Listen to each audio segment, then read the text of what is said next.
রবীন্দ্রনাথের পূজা করো। তোমার রবি ঠাকুর ঢাকা বিশ্ববিদ্যালয় প্রতিষ্ঠার বিরোধিতা করেছিল। জাতীয় সঙ্গীত পরিবর্তন নিয়ে ধর্ম উপদেষ্টা ডক্টর আ.ফ.ম. খালিদ হোসেন বলেছেন, বিতর্কিত কোনো কাজ তারা করতে চান না। আপনার জায়গা থেকে আপনাকে প্রতিবাদ করতে হবে। বাংলাদেশের জাতীয় সঙ্গীত এখন যেটা আছে সেটা থাকতে পারে না। আমি আমার শেষ নিঃশ্বাস যতক্ষণ পর্যন্ত থাকবে, একজনও যদি আমার পেছনে না থাকে, আমি আমার মৃত্যু পর্যন্ত এই জাতীয় সঙ্গীতকে বাতিল করার জন্য যতটুকু যা করা প্রয়োজন আমি করে যাব। আসসালামু আলাইকুম দর্শক, বাংলাদেশে মূলত এখন একটা আলোচনা হয়ে গেছে জাতীয় সঙ্গীত পরিবর্তন করতে হবে। মীর কাসেমের ছেলে আমান আজমি মূলত এই কথাটা তোলে। এরপর থেকেই বাংলাদেশের জাতীয় সঙ্গীত পরিবর্তন নিয়ে ব্যাপক আলোচনা সমালোচনা হচ্ছে। ইতিমধ্যে ধর্মমন্ত্রী থেকে শুরু করে প্রধান উপদেষ্টা ডক্টর মোহাম্মদ ইউনূস জাতীয় সঙ্গীত পরিবর্তন নিয়ে কি বলেছে আমরা দেখব এবং শুনব। তার আগে আপনাদের কাছে প্রশ্ন রইল, আসলে কি বাংলাদেশের এই জাতীয় সঙ্গীত পরিবর্তন করা খুবই জরুরি? আপনারা কি চান? আপনাদের মূল্যবান মন্তব্য কমেন্টসে একটু লিখবেন। চলুন প্রথমে আমরা ধর্মমন্ত্রী কি বলছে এটা শুনবো। এবার সাংবাদিক ইলিয়াস হোসেন জাতীয় সঙ্গীত পরিবর্তন নিয়ে কি ব্যাখ্যা দিয়েছে সেটা আমরা শুনবো। ধর্ম উপদেষ্টা ডক্টর আ.ফ.ম. খালিদ হোসেন বলেছেন যে জাতীয় সঙ্গীত পরিবর্তনের কথা ভাবা হচ্ছে না, বিতর্ক সৃষ্টি হয় এমন কিছু করবেন না অন্তর্বর্তীকালীন সরকার। এখানে তাহলে স্পষ্ট হচ্ছে যে অন্তর্বর্তীকালীন সরকার থাকাকালীন জাতীয় সঙ্গীত পরিবর্তন হচ্ছে না। এবং প্রধান উপদেষ্টা ডক্টর মোহাম্মদ ইউনূস কি বলছেন সেটা শোনার আগে চলুন আমরা সাংবাদিক ইলিয়াস হোসেন জাতীয় সঙ্গীত পরিবর্তনে কি ব্যাখ্যা দিয়েছে প্রথমে এটা শুনে আসি। গুরুত্বপূর্ণ ভিডিওটি একটু মনোযোগ সহকারে দেখবেন, ভিডিওতে অবশ্যই একটি লাইক করবেন আর আপনাদের মন্তব্য কমেন্টসে লিখবেন জাতীয় সঙ্গীত পরিবর্তন করা উচিত হবে কিনা। আমার আজকের ভিডিওতে খুব স্পষ্ট ভাষায় কিছু কথা বলবো, তথ্য প্রমাণ সহ। আপনার যদি মনে হয় আমি ঠিক বলছি, আমার সাথে থাকতে হবে। আপনি যেই জায়গায় যেইভাবে আছেন, আপনার জায়গা থেকে আপনাকে প্রতিবাদ করতে হবে। বাংলাদেশের জাতীয় সঙ্গীত এখন যেটা আছে সেটা থাকতে পারে না। আমি আমার শেষ নিঃশ্বাস যতক্ষণ পর্যন্ত থাকবে, একজনও যদি আমার পেছনে না থাকে, আমি আমার মৃত্যু পর্যন্ত এই জাতীয় সঙ্গীতকে বাতিল করার জন্য যতটুকু যা করা প্রয়োজন আমি করে যাব।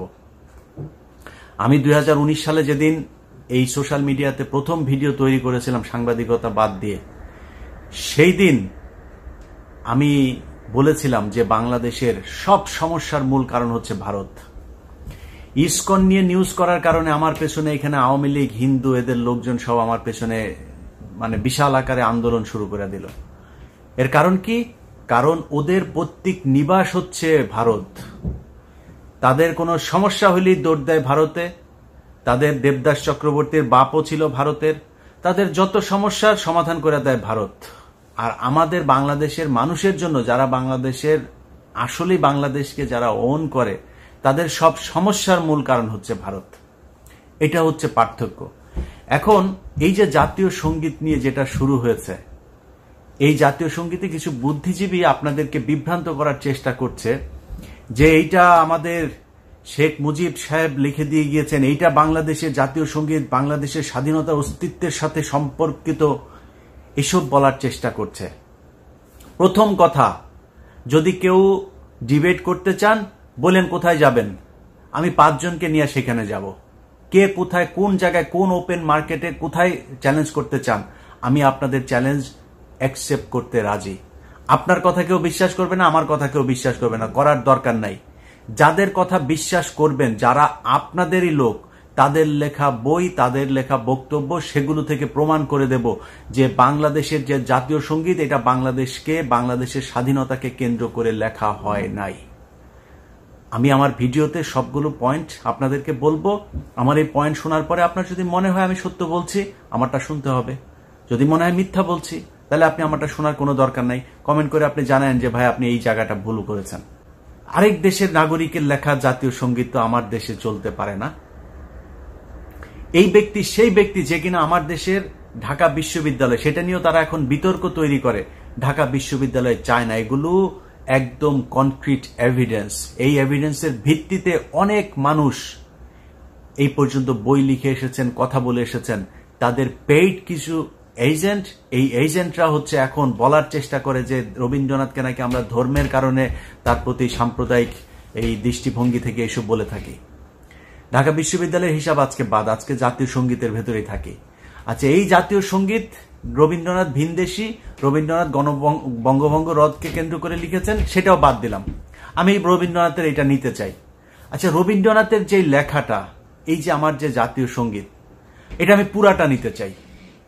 এখান থেকে বাদ দেওয়া হয়েছে কেন, বাদ দেওয়া সেই লাইনগুলো কি, সেটা আমি শুনতে চাই। গুগল করেন, উইকিপিডিয়াতে যান, লেখেন যে পুরো জাতীয় সঙ্গীত, সেইখানে সবগুলো লাইন যদি আপনি মুসলমান হয়ে পড়তে পারেন, মায়ের পায়ের মধ্যে মাথা ঠেকাচ্ছেন, দুর্গার কথা বলা হচ্ছে, সেই লাইনগুলো কেন বাদ গিয়েছে, সেই লাইন বাদ আমি দিতে চাই না। আপনি যদি জাতীয় সঙ্গীত হিসাবে এটাকে চালাইতে চান, আমি পুরাটা পড়তে চাই, দেখি আমার দেশের মুসলমান সেটা পড়তে পারে কিনা।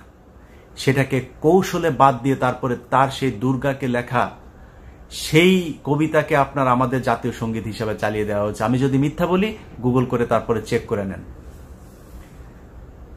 ওইটাও বাদ দিলাম। সেই গান আপনি দিয়ে দিলেন আমার সুর করে, তারপরে জাতীয় সঙ্গীত হিসাবে তারে নাইরে গাওয়ার জন্য। তো এই তারে নারে গানের যে সুরটা, সেই সুরটা কার লেখা? আমার এই ভিডিওটা, আমার এই কথাটা এই মুহূর্তে যিনি শুনছেন, আমার মনে হয় আমার ভিডিও যারা দেখেন তাদের 99% মানুষ জানেন এই সুরটা কার লেখা। গগনহরার আমি কোথায় পাবো তারে, সেই গান থেকে আপনি এই কইরা গান সুর চুরি করে নিয়ে আসা তারপরে আমার দেশের জাতীয় সঙ্গীতের ভেতরে চালায় দিচ্ছেন, এটা আমার জাতীয় সঙ্গীত। এই গানকে, এই সুর কি চুরি করা? ইয়েস অথবা নো। যারা আজকে এই ভারতের পেইড এজেন্ট, টাকা পয়সা খেয়ে যারা কি বলে নাস্তিকগুলা জাতীয় সঙ্গীতের পক্ষে, তারা এখন করছে। আর বেটা, তুই জাতীয় সঙ্গীতের জন্য তোর এতই, পুরো দেশটাই তো দখল হয়েছিল 15 বছর, তুই কোথায় ছিলি তখন? ওরে গিয়া জিজ্ঞেস করেন তোর বাপ রবীন্দ্রনাথ এই গগনহর করার থেকে এই সুর চুরি করেছে কি না। আমি ধর্ম, অন্য দেশি কবে লিখেছে সব বাদ দিলাম। আপনি কি চান যে কারো চুরি করা সুর আপনি সারা জীবন আমার স্বাধীন দেশ, রক্ত দিয়ে যে দেশের স্বাধীনতা অর্জিত হয়েছে, সেই দেশের জাতীয় সঙ্গীত হোক? তো প্রিয় দর্শক, আপনার সম্পূর্ণ আলোচনাটি শুনলেন সাংবাদিক ইলিয়াস হোসেন এবং ধর্মমন্ত্রী কি বলছে জাতীয় সঙ্গীত পরিবর্তন নিয়ে, সেটা কিন্তু আপনারা বুঝতে পারলেন। ধর্মমন্ত্রী যে বক্তব্যটি দিয়েছে যে তিনারা এখন জাতীয় সঙ্গীত পরিবর্তনের কথা ভাবছেন না, তার মানে ডক্টর মোহাম্মদ ইউনূসও একই কথা বা একই উত্তর দিয়েছে।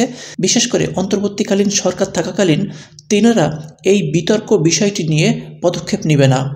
নতুন সরকার গঠন হবে, তারপরে জাতীয় সঙ্গীত পরিবর্তন নিয়ে আলোচনা করবে। নতুন সরকার যদি চাই জাতীয় সঙ্গীত পরিবর্তন হবে, তাহলে করতে পারবে। কিন্তু বর্তমান জাতীয় সঙ্গীত পরিবর্তনের কথা ভাবছে না অন্তর্বর্তীকালীন সরকার। এবং সাংবাদিক ইলিয়াস হোসেন যে ব্যাখ্যাটি দিয়েছে, আসলে এই জাতীয় সঙ্গীত পরিবর্তন করা উচিত, কারণ অনেক আলেমও বলেছে এই জাতীয় সঙ্গীতের ভিতরে কুফরি আছে এবং এই জাতীয় সঙ্গীতটি আসলে বাংলাদেশের জন্য লেখা হয়নি, এটা হিন্দুস্তান বাঙালির জন্য লেখা হয়েছে। তো সবাই ভালো থাকবেন। আপনাদের কি মন্তব্য কমেন্টসে লিখবেন। আসলে কি জাতীয় সঙ্গীত পরিবর্তন হওয়া উচিত? সবাই ভালো থাকবেন। আল্লাহ হাফেজ।